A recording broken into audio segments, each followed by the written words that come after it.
अगले क्रम में हम राज्य बाल अधिकार संरक्षण आयोग की सदस्य सुश्री नाहिद राही जी को सुनना चाहेंगे। यहाँ उपस्थित सभी अतिथिगण, मीडिया बंधुओं को और मेरे भाई बहनों को सबको मेरा नमस्कार। मैं PVCHR को बहुत बहुत बधाई देना चाहूँगी कि वो कई सालों से मानव अधिकारों पर और समाज में समानता लाने के लिए बहुत प्रयास कर रहे हैं। और मैं ये आश्वासन देती हूँ आपको कि आयोग आपकी इस नेक मुहिम में आपका समर्थन देगा और पूर्ण रूप से आपकी मदद करेगा। सबसे पहले मैं आप लोग को बताना चाहूँगी कि बाल अधिकार संरक्षण आयोग का गठन माननीय मुख्यमंत्री जी ने मई 2014 को किया है। इस आयोग का गठन इस उद्देश्य से हुआ है कि हम बच्चों की समस्याओं को समझें, बच्चों के हित में काम करें। चूंकि एक नया आयोग है तो अभी इस आयोग की वेबसाइट नहीं है। आने वाले कुछ दिनों में इस आयोग की वेबसाइट हो जाएगी। ऑनलाइन भी आप आयोग में कंप्लेंट्स कर सकते हैं। इन कुछ महीनों के में हमने कई जगह निरीक्षण किया है। होम्स में हमने निरीक्षण किया है, जैसे विनीका जी ने अभी बताया, होम्स के मसले उठाए, तो होम्स में हमने काफी निरीक्षण किया है। बच्चों से स्वयं बातें की हैं, बच्चों की बातों को समझा है, बच्चों की परेशानियों को समझने की कोशिश। बच्चों कंप्यूटर्स भी उपलब्ध कराए गए हैं। टीचर्स आते हैं जो बच्चों को संगीत सिखाते हैं, कंप्यूटर सिखाते हैं। हम पूरी कोशिश कर रहे हैं कि बच्चे जो होम्स में रह रहे हैं उन तक पहुंचे, उनकी हर समस्याओं को सुने। ऑब्जर्वेशन होम्स में भी हमने निरीक्षण किया है। यहाँ लखनऊ के ऑब्जर्वेशन होम है, वहाँ निरीक्षण किया। आपने एकदम सही बताया कि बेड कम होते हैं, क्षमता ज्यादा होती है। लेकिन क्या करें, इसमें कहीं ना कहीं सभी लोग बंधे हुए हैं। प्रयास सभी लोग करना चाह रहे हैं। ऐसा नहीं है कि डिपार्टमेंट को भी नहीं मालूम है, उनका भी प्रयास कर रहे हैं वो लोग कि इस प्रॉब्लम को सॉल्व करें। आयोग ने सबसे पहले इस प्रॉब्लम को सॉल्व करने के लिए JGB से कहा है कि जो बच्चे ऑब्जर्वेशन होम्स में हैं, इनके केसेस को आप सॉल्व करें और इनको घर वापस भेजें। कई बच्चे देख रहे, सालों से बच्चे हैं, बाल्टी चोरी में बच्चे हैं, कोई बच्चों को पूछने वाला नहीं है। आयोग के प्रयास से ऐसा हुआ है कि कई बच्चों के केसेस सॉल्व किए गए हैं। यहाँ तक कि जो होम्स हैं, जो बालिका गृह है, बाल गृह, जो शिशु गृह है, सबसे पहला काम जब बच्चे वहाँ एंटर होते हैं तो बच्चों के बेस्ट इंटरेस्ट में जो काम है, यहाँ हम बच्चों की बेस्ट इंटरेस्ट की बात करें, जो बच्चों के बेस्ट इंटरेस्ट में काम है कि आपको बच्चों को वहाँ रखना नहीं है। सबसे पहले आपको उन बच्चों की डिटेल मालूम करना है और बच्चों की काउंसलिंग करनी है और बच्चों को वापस उनके घर भेजना है। यहाँ तक बच्चे पाए गए हैं कि सिर्फ बच्चों को कुछ नहीं मालूम है, उनकी हथेली पे बस हल्का सा कुछ गाँव का नाम या कोई कस्बे का नाम लिखा है और मालूम करके उन बच्चों को वापस भेजा गया है। और मैं बताना चाहूँगी, स्वयंसेवी संस्थाओं ने ही भेजा है। NGO एक है साथी करके एक NGO, बहुत अच्छा काम किया। पिछले दिनों उन्होंने कानपुर और लखनऊ के जो बाल गृह है, बालक गृह, उनके बच्चों का उन्होंने कैंप लगाया, 1 महीने का कैंप लगाया। वहाँ बच्चों को तरह तरह की उन्होंने ट्रेनिंग्स दी और उन बच्चों की काउंसलिंग करे। बहुत ही अच्छे वातावरण में उन बच्चों को रखा और उस काउंसलिंग के थ्रू उन बच्चों के पता, क्योंकि बच्चे बताना भी नहीं चाहते। कई बच्चे ऐसे भी होम्स में जो स्वयं भाग कर आए हैं और मिसगाइड करते हैं, बताते नहीं हैं, वो वापस नहीं जाना चाहते, वो नाराज है अपने माँ बाप से। तो उन बच्चों को वापस भेजने का काम किया है। एक मुश्त उन्होंने 24 बच्चों को भेजा और मैं उस कार्यक्रम में हमको भी बुलाया था और वो कार्यक्रम वाकई में आंख में आंसू आ गए थे। वो 24 बच्चे थे और उन 24 बच्चों के माता पिता वहाँ थे। जब वो बच्चे एक साथ 24 बच्चे अपने माँ बाप से मिले तो वाकई में एक हम सब की आंखें भरी हुई थी। सब अधिकारी लोग बैठे थे, हम लोग थे, सबकी आंखें भर आई थी। आखिर में वो सारे, उसमें मैंने देखा 24 जो बच्चे थे उसमें मान के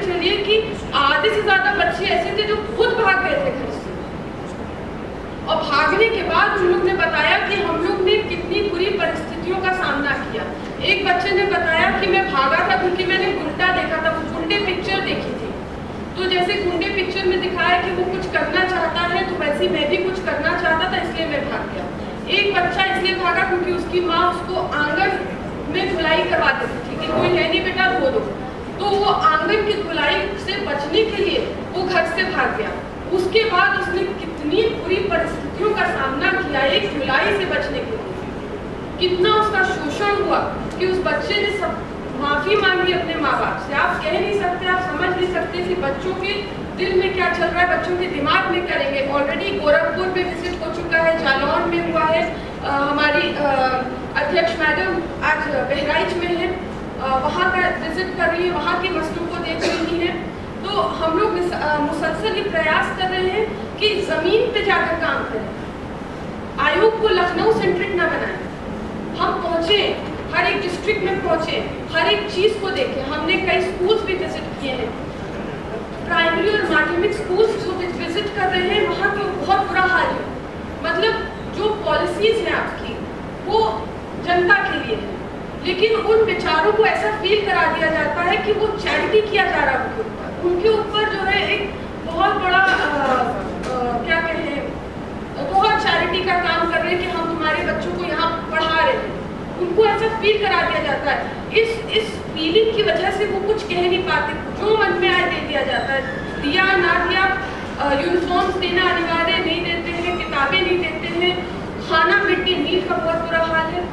वो जितने भी लोग हैं वो ऑलरेडी इतने अपने आप को दबा हुआ महसूस करते हैं कि हमें हमारे ऊपर इतनी चैरिटी हो रही है, अब हम इसी में संतुष्ट रहें, इससे बढ़ के क्या बोले, इससे उल्टा उनको फील कराया जाता है।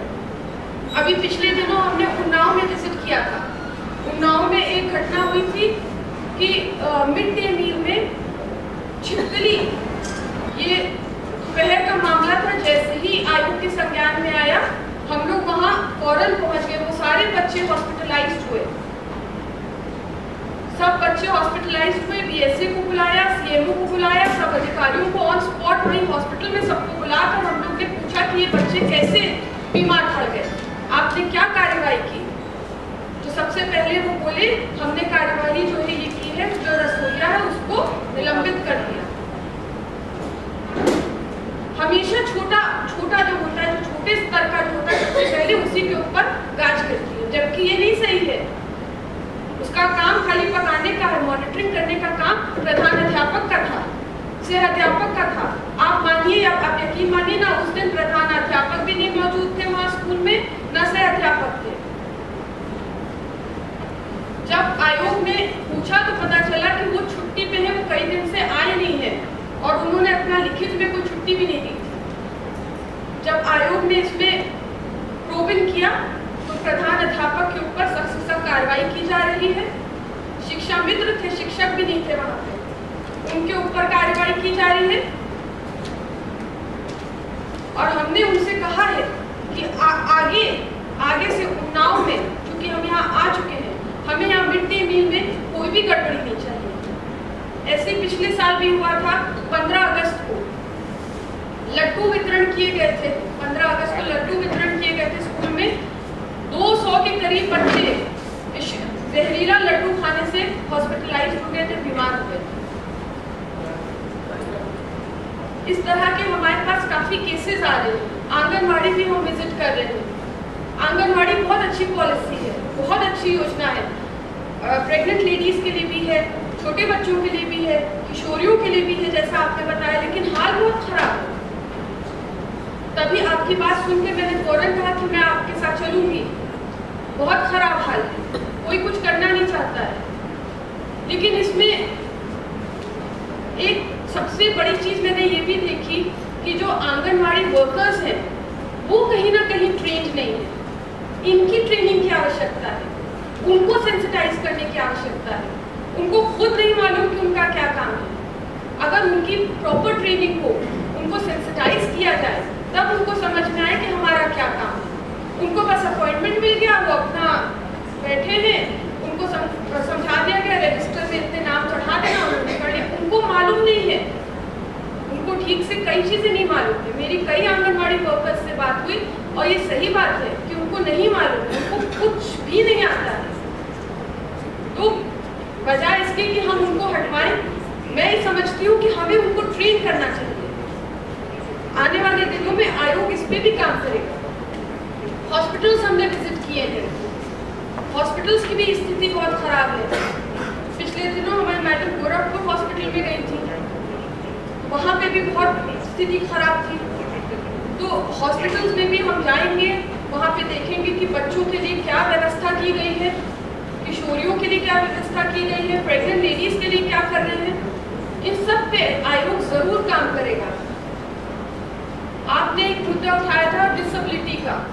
ये सही बात है कि मानसिक और शारीरिक रूप से जो विक्षिप्त बच्चे हैं उनको कोई नहीं रखना चाहता है, ना हमारे होम्स रखना चाहते हैं, उनको कोई नहीं देखना चाहता है। और जब मेरा अपॉइंटमेंट हुआ तो इत्तेफाक ऐसा कि मेरे पास सारे केसेस जितने आए वो शारीरिक और मानसिक रूप से विक्षिप्त बच्चों के आने लगे। चाइल्ड लाइन को मिले वो बच्चे गोरखपुर से आए, गोंडा से आए, कई जगह से आए। चाइल्ड लाइन को मिला बच्चा, लेकिन उन बच्चों को रखने के लिए कोई होम नहीं तैयार था। मैं भी बहुत परेशान थी, जोर जबरदस्ती करके अपना वो दिखा के बच्चों को रखवाना पड़ता था, लेकिन मुझे समझ में आ रहा था कि ये बच्चे ज़्यादा देर ये लोग रखेंगे नहीं।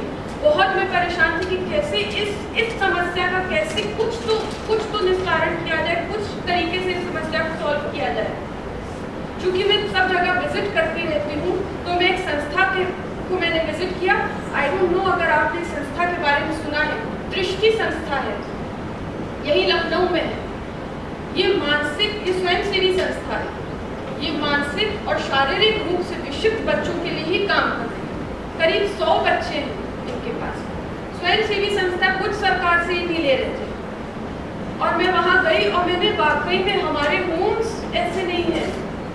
वो एक अपने आप में एक एग्जाम्पल है। इतनी अच्छी व्यवस्था उन्होंने की हुई है, हर चीज़ का।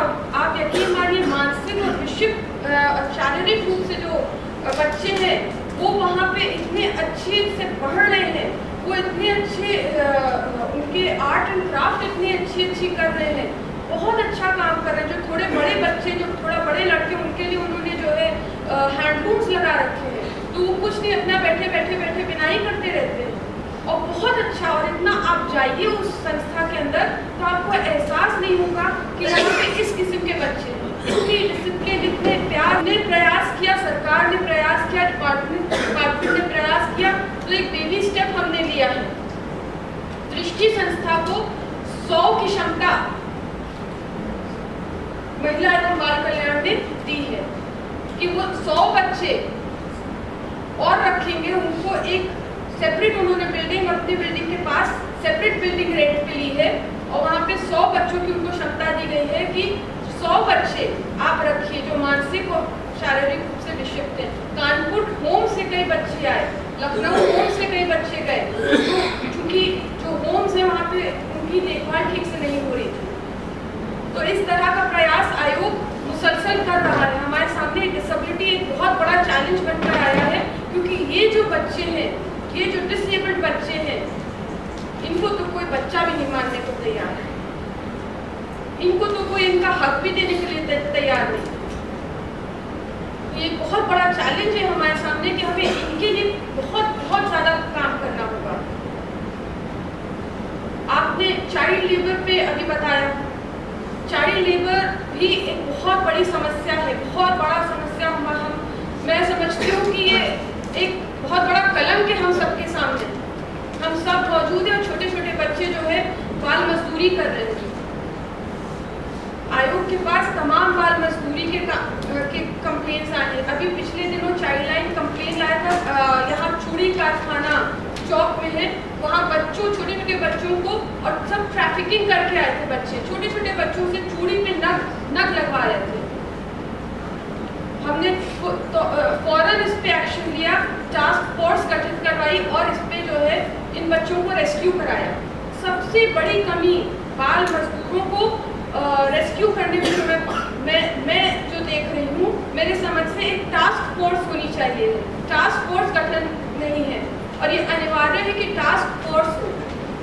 इन बच्चों को सिर्फ रेस्क्यू नहीं करना, इन बच्चों को पुनर्वास भी करना है, इन बच्चों को एजुकेशन की तरफ भेजना है। बहुत काम है लेकिन वो नहीं रहे। आयोग का यही काम है कि हम मॉनिटर करें कि ये पॉलिसीज जो है ये इम्प्लीमेंट हो रही है कि नहीं हो रही। आने वाले कुछ दिनों में अभी हम एक अभियान के तौर पे शुरू करेंगे। बाल भिक्षु, बाल भिक्षु भी एक बहुत बड़ी समस्या है। मुझे अच्छा नहीं लगता है जब मेरी कार रुकती है और छोटे छोटे बच्चे आ जाते हैं। कितनी शर्म की बात है हम सब लोगों के लिए। अभी मैं यहाँ पे कुछ NGOs के माध्यम से ही यहाँ पे एक सर्वे करा रही हूँ लखनऊ में। उसमें देखने की कोशिश कर रही हैं कि किस किस्म से बच्चे बाल भिक्षु से लिप्त हैं, किस एज के बच्चे इसमें हैं, किस कारण से बच्चे इसमें हैं, कितनी मेल्स हैं, कितनी फीमेल्स हैं, और भी तमाम चीजें, कितने जो है अकेले रह रहे हैं, कितने माता पिता के साथ ही कर रहे हैं। पूरा एक सर्वे करा रहे हैं। जब ये सर्वे हमारा कंप्लीट हो जाएगा तो सभी अधिकारियों से एक बैठक लेंगे हम लोग और इस उद्देश्य से काम करेंगे कि कम से कम स्टार्टिंग फ्रॉम लखनऊ को एक बाल भिक्षा फ्री जोन बना दें। और इसमें सिर्फ इन बच्चों को नहीं हम देखेंगे, इनके माता पिता लोगों को भी हम पॉलिसीज से जोड़ेंगे। हम पॉलिसीज से जोड़ देंगे इनके माता पिता को। कई पेरेंट्स हैं इनके जिनके पास राशन कार्ड नहीं है, BPL कार्ड नहीं है, कोई पहचान पत्री नहीं है। गाँव से इन लोग को जोड़ेंगे। ICPS में एक स्पॉन्सरशिप योजना है जिसमें पहले तो इसका पर बच्चा अगर आपके पेरेंट्स की इनकम 12,000 से कम है तो एक फैमिली में एक बच्चे को 550 से 750 रुपये का प्रावधान था पर मंथ, लेकिन वो भी बढ़कर अब 2,000 रुपये हो गया है इस ईयर से। तो अगर हम इन बच्चों को ICPS योजना से जोड़ देते हैं या उनकी माताएं जो विधवा हैं अगर उनको विधवा पेंशन योजनाओं से जोड़ देते हैं और लोगों में इवन अवेयरनेस करने का इस अभियान के दौरान हम काम करेंगे, कुछ पैसा भी देंगे तो हम पुण्य कमा लेंगे। हमको अपने अभियान के थ्रू हम इस माध्यम से उनको समझाना चाहते हैं कि आप पुण्य नहीं कर रहे हैं, एक बड़ा पाप है। इसके बजाय आप इन बच्चों को पॉलिसीज से जोड़िए, इन बच्चों को शिक्षा की तरफ भेजिए। मैं ये नहीं कहती कि हम लोग इस अभियान में 100% एकदम कामयाब हो जाएंगे, लेकिन हाँ अगर आप लोग सब लोग यहाँ जितने लोग उपस्थित हैं, जितनी स्वयंसेवी संस्थाएं हैं, अगर सब एकजुट होकर काम करेंगे तो मैं ये समझती हूँ कि हाँ कुछ तो हम लोग चेंज ला सकते हैं। मे बी अवेयरनेस लोगों में पैदा कर दें, कई लोगों को पॉलिसीज से जोड़ दें, कई बच्चों को एजुकेशन से जोड़ दें। मैं ये समझती हूँ अगर 30 से 40% पे अगर हम लोग इस अभियान में कामयाब हो गए तो ये भी एक बहुत बड़ी कामयाबी होगी। और अगर ये अभियान लखनऊ में सक्सेसफुल हो गया तो सेम पैटर्न इसको पूरे स्टेट पे हम लोग अप्लाई करें। तो इसलिए मैं आप सबसे यहाँ उपस्थित सभी NGO से मैं अपील करूंगी कि आप लोग इस अभियान में बढ़ चढ़कर आयोग के साथ हिस्सा लें। आयोग के पास तमाम पॉक्सो के केसेस आ रहे हैं। यहाँ पे उपस्थित एक थे, उन्होंने बताया कि पुलिस का रोल बहुत खराब है। ये सही बात है, पुलिस का रोल वाकई में बहुत खराब है।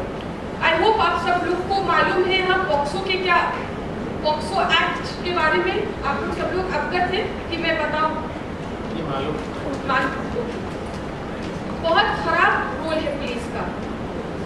अभी पिछले दिनों हमारे पास आते तो बहुत कई केसेस हैं, लेकिन कुछ केसेस ऐसे हैं जो मैं एक तो आपके साथ शेयर करूंगी। एक केस है मोहनलालगंज का। एक लड़की वहाँ माध्यमिक स्कूल में पढ़ रही थी, उसके पड़ोस के ही लड़के ने उसको किडनैप करके कई दिन उसके ऊपर शोषण किया। खैर उसके पेरेंट्स ने कंप्लेन की, लड़का पकड़ाया गया, लड़की वापस आ गई, लड़के के ऊपर FIR भी हुआ, थोड़े दिन लड़का जेल भी गया, फिर बेल पे आ गया। लड़के के पेरेंट्स थोड़ा पावरफुल थे और ये लोग लड़की वाले थोड़ा कम। उस लड़की के साथ इतना शोषण उसके बाद उसको कितना गांव वालों ने प्रताड़ित किया, उसको स्कूल में आने से मना कर दिया। उसके प्रिंसिपल ने कि तुम आओगी तो तुम्हारी वजह से यहाँ पे बाकी लड़कियां खराब हो जाती हैं, और तुम केस वापस ले लो तो तुम्हारा आना यहाँ तुम आकर एग्जाम दे सकते हो। क्लास 10 की लड़की थी, अभी उसका बोर्ड एग्जाम था, जनवरी में मेरे पास आई कि अगर तुम अपना केस वापस ले लोगी तो तुम एग्जाम दे सकते हो, वरना तुम बोर्ड्स नहीं दे सकते। उसके घर की बिजली विभाग ने काट दी कि आप केस वापस ले लीजिए तो आपका हम बिजली दे देंगे। और बहुत तरीके से पुलिस ने भी उसको बुला के वहाँ पुलिस आई उसके घर, बुला के उनको काफ़ी उसको बहुत गलत लफ्ज़ उसके ऊपर यूज़ किए, खाली इसलिए कि केस वापस ले लें। ये केस हमारे पास स्वयं बच्ची लेकर आई, आयोग के पास लाई, आयोग ने इस पर स्ट्रिक्ट एक्शन लिया। उस बच्ची का फौरन उसको प्रिंसिपल खुद उनको अपने स्कूल बुला के ले गया और उनको एग्जाम में बैठने दिया गया। यहाँ तक उस बच्ची को सुरक्षा भी मुहैया कराई गई। डेढ़ साल बीत गए हैं, एक बच्चा है, उसका शोषण उसके खुद के नाना ने किया, शारीरिक शोषण। नाना बहुत पावरफुल है और FIR पुलिस नहीं लिखने को तैयार है।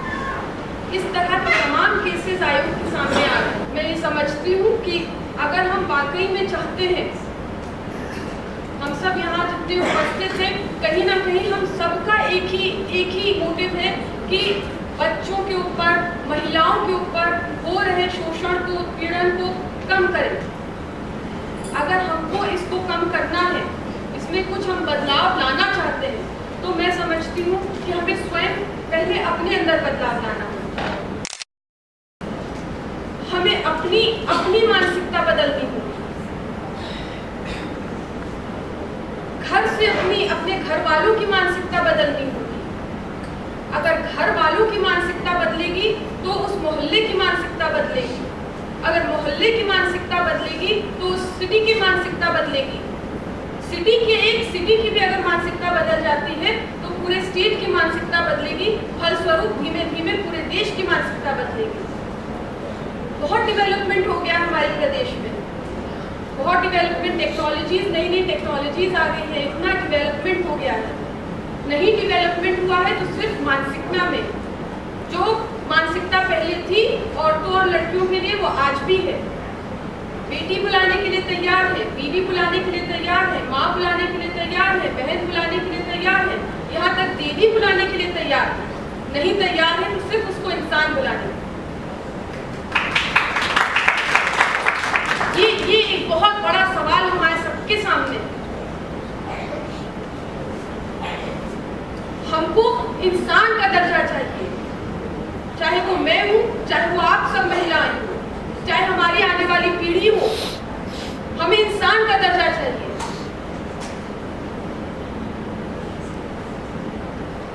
अगर हम कुछ बदलाव लाना चाहते हैं तो हमें अपने बच्चों को अभी से सिखाना पड़ेगा, अपने बेटों को समझाना पड़ेगा कि वो महिलाओं का आदर करें। उनको समझाना पड़ेगा कि दूसरी जो महिलाएं परेशानियों में है, मुसीबत में, उनके लिए खड़ा हो। अपनी बेटियों को समझाना होगा कि तुम अपने अधिकारों को समझो, तुम्हारे पास भी बहुत अधिकार है, तुम उनको समझो। और यदि दूसरी महिला किसी परेशानी में हो तो तुम उसके लिए खड़ी हो। हमें ये सब चेंजेस लाना होगा, हमें ये सब चीजें बतानी होंगी अपने बच्चों को, तभी आने वाली पीढ़ी में कुछ चेंज आएगा। आज से शुरू करना होगा, अब से शुरू करना होगा।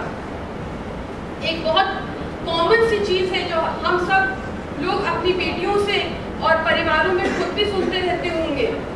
कभी हमारी बच्चियां हमारे सामने आती, कोई परेशानी को लेकर आती, एक वर्ड हम लोग जरूर कहते हैं, इग्नोर। अरे छोड़ो बेटा, इग्नोर कर दो, तुम कहाँ झेल पाओगी।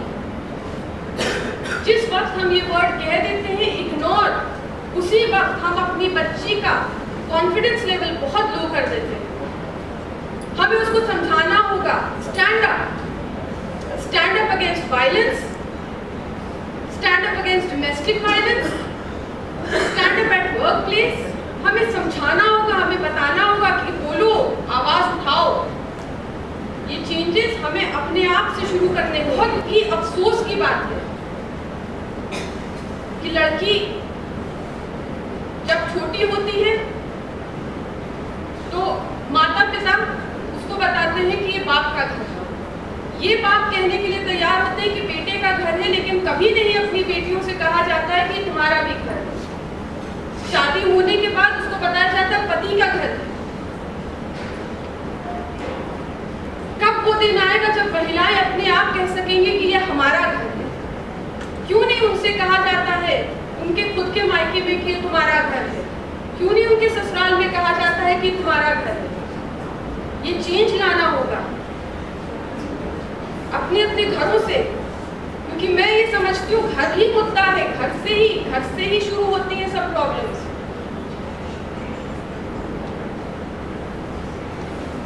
अंत में मैं बस आप सबसे यही अपील करना चाहूंगी कि आप सब आगे बढ़ें, एकजुट हो।